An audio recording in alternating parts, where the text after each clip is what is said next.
Welcome to Lowcountry Lowdown. I'm Lindsay Hausman. Today is April the 3rd. Distracted driving. According to the National Highway Traffic Safety Administration, it's a leading cause of car crashes across the nation. The majority of those crashes can be attributed to cell phone use. By the numbers, more than 3,500 people were killed and more than 362,000 were hurt as a result of distracted driving. That was in 2021. Please put your phones away when behind the wheel. If you're expecting a text message or need to send one, pull over and park in a safe area. If you have a passenger, ask them to be the designated texter. You can also activate your phone's Do Not Disturb feature, silence notifications, or put your phone out of reach until you reach your destination. Here's a look at the states who have bans related to cell phones and distracted driving. In 24 states, drivers are banned from using handheld cell phones while driving. Here in South Carolina, no such law has been put in place. However, the Palmetto State is one of 48 states who ban texting while driving. And drowsy driving is a form of distracted driving. In 2021, nearly 700 people died as a result. Ahead of Saturday, Drowsy Driver Awareness Day, keep the following in mind. Of course, always get a good night's sleep, especially if planning a road trip. Avoid drinking alcohol before driving as it'll interact with sleepiness, which will increase drowsiness and then impairment. Make sure to check prescription and over-the-counter medication labels to see if they cause drowsiness, and avoid driving during peak sleepiness periods, which is said to be midnight to 6 o'clock in the morning. Afternoons too. That's when our bodies naturally experience dips in circadian rhythm. Lastly, if you're feeling sleepy and a cup of coffee isn't helping, pull over, find a safe place, and take a nap. The clock is ticking to prom night. Starting this weekend, schools will be hosting prom events. Parents, we ask you to talk to your teens ahead of time to make sure they have fun and have a safe night. If they're driving, talk to them about limiting distractions. Everything from texting to social media, and passengers can even be a distraction. Obey the speed limits and buckle up. As always, drive sober. Aside from the legal age to drink being 21, it's illegal to drink and drive. 19-year-old Joshua Navarrete Castro is in custody for attempted murder and weapons charges. Last Wednesday, shortly before 5:30, deputies met with a man who said he'd been shot at while leaving Hilton Head.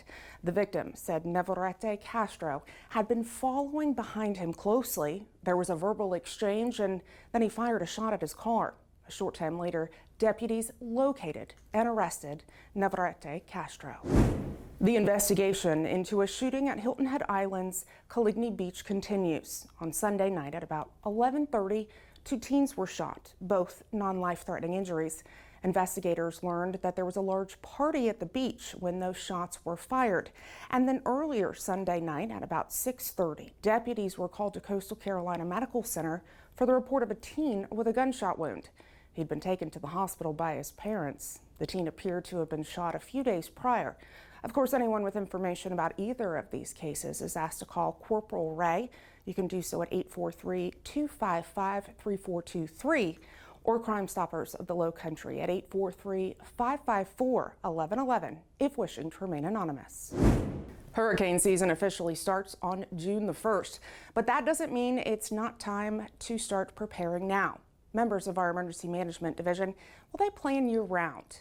Yesterday's exercise included erecting a tent that can serve as an incident command or emergency operations center. It's connected to power, which means it also has AC and heat if needed.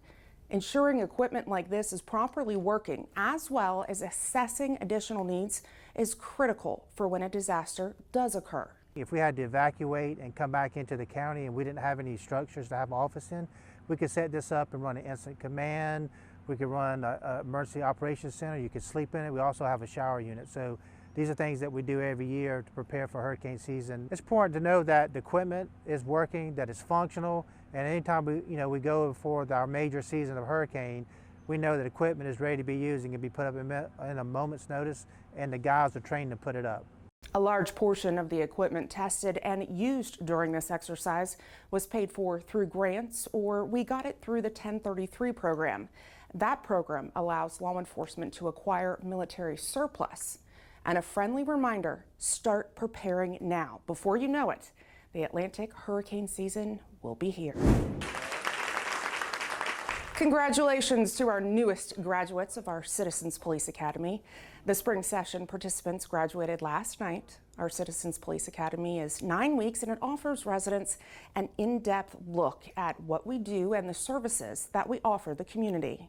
Thank you to Sheriff Tanner for being very passionate about this class and allowing us to come in and see all the ins and outs of the Sheriff's Office.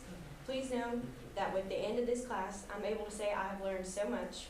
Each topic was informative and gave a great look into the everyday work of the Sheriff's Office. Shout out to all the officers and staff who made this program so wonderful. This has been a great program to come in week after week. It's gone by so fast because it was so just enlightening, right? So it didn't feel like 9 weeks. It felt like, wow. Our next session will be held in the fall. We will make sure to let you know when we open applications to participate. It typically is midsummer. And please join us in congratulating those pictured on their promotions. We appreciate your continued commitment to the residents and visitors of Beaufort County. Also, join us in congratulating Deputies Carolus, Wilson, and Hervat on their graduation from the Criminal Justice Academy. Last but not least, we hope to see you at the 25th annual KidFest on Saturday. The event is free to the public and will be held from 10 to 2 at the Cross Creek Shopping Center next to Belk, that's in Beaufort. The event celebrates child abuse prevention and the month of the military child. If you have something that you'd like to know more about or see covered here on Lowcountry Lowdown, I encourage you to send me an email at lindsay.hausman@bcgov.net. As always, if you haven't already, follow us on all of our digital and social media platforms. It's a great way to stay up to date and engaged with us. Thanks for watching this week's episode. We'll see you next week. Stay safe.